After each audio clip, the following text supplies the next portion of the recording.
நம்ம புறாக்களை பறக்க வைக்கும் போது எந்தளவுக்கு அதோடைய ஃபிட்னஸில் இருந்து அதோடைய சப்ளிமெண்ட்ஸுக்கு நம்ம எந்தளவுக்கு கான்சன்ட்ரேஷன் பண்ணுறோமோ அதை விட பல மடங்கு நம்ம பார்த்துக்க வேண்டியது இந்த கேஜ் மெயின்டெனன்ஸ் அப்படின்றது.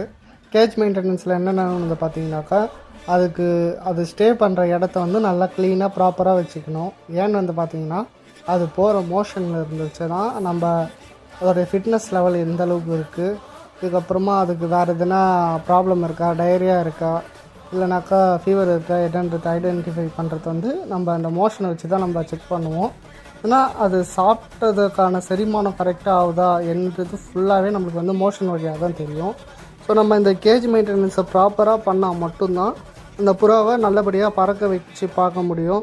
அப்படி இல்லை எதுனா ஒரு ஃபால்ட்டாக இருந்துச்சுனாலும் நம்ம இமீடியட்டாக அதுக்கான மெடிசன் நம்ம கொடுத்து புறாக்களை ரெக்கவரி பண்ண முடியும். அப்படி இல்லைனாக்கா புறா பறக்காமல் போகிறதுக்கான வாய்ப்பு ரொம்ப அதிகமாக இருக்குது. ஸோ கேஜ் மெயின்டெனன்ஸ் முக்கியம்.